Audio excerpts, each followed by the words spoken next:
lots of trees, a place with a swimming hole. So it's a picture of that country life. So you guys might choose to draw a picture of that. No trees, I said. This is where we're going to live. No, my father said.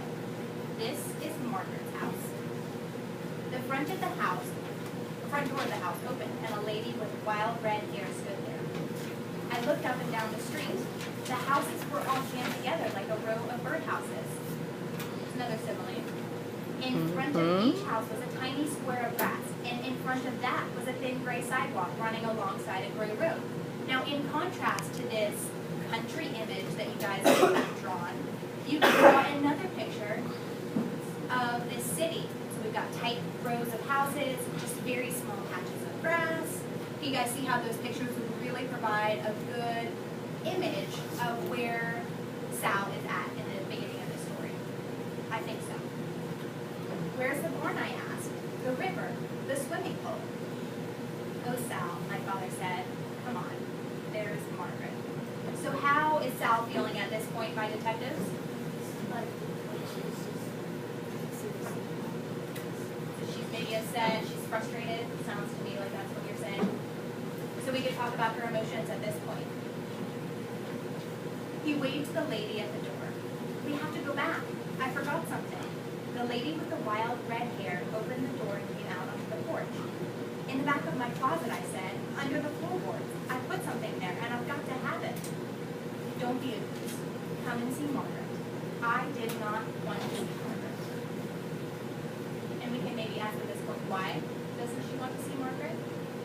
That's something that you guys have to talk about as a group because it's not really said specifically in there. Were you raising your hand, Ethan? Okay. I did not want to see Margaret. I stood there looking around, and that's when I saw the face pressed up against an upstairs window next door. It was a round girl's face, and it looked afraid. I didn't know it then, but that face belonged to Phoebe Winterbottom, a girl who had a powerful imagination, who would become my friend, and who would have many peculiar things happen to her. Peculiar is a word that the lexicographers might pick up. What can we say about this, Jim? It would be a purple bridge road because maybe they have friends. Maybe they have friends they met in interesting circumstances, right? These aren't really normal circumstances that she sees this face in a window. Good. What else is important about this moment from what you guys have already read so far in the 10 chapters that you've got through? Yes, Ethan? The part where she didn't want to see Margaret, maybe Margaret didn't hear me step on the street on my sister. Okay, so we can ask that question, right? So why do you guys think that Margaret, or that Sal isn't happy to see Margaret? Who do we think that Margaret is? That is a great question that you could ask your group as a group leader. If you guys were feeling really artsy, you guys could draw a picture of Phoebe with her face pressed up against the glass. It might be a little difficult, but that seems to be an interesting picture. Not long ago, when I was locked in a car with my grandparents for 6 days, I told them the story of Phoebe, and when I finished telling them, or maybe even as I was telling them, I realized that the story of Phoebe was like the plaster wall in our old house in Five Banks, Kentucky. My father started chipping away at a plaster wall in the living room of our house in Five Banks shortly after my mother left us one April morning. Our house was an old farmhouse that my parents had been restoring room by room. Each night, as he waited to hear from my mother, he chipped away at that wall.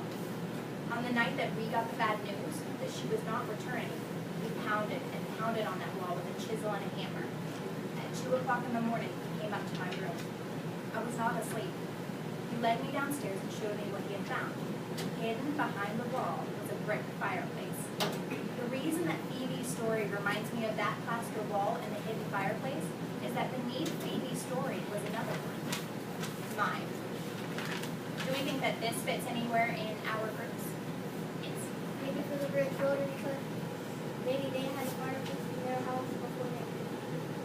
Perhaps we could talk about that. It seems a minor detail. What do you have, Marty? Lexicographer because they can explain what that means. Like they can explain it more than that a little bit. Explain what specifically? Like the feeling of not wanting to go see Margaret or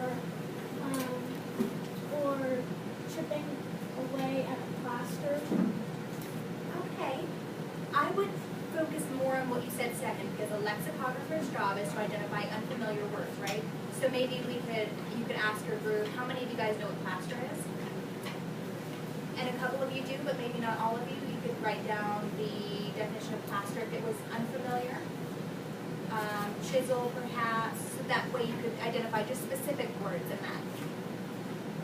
It seems important to me in another way, though, in another way that I'm thinking a group leader might find important. What do we think about this image of a fireplace and of the father chipping away at the plaster? A group leader. Your job is to identify important events and to ask questions. What's a question that you might ask about this? Why does she include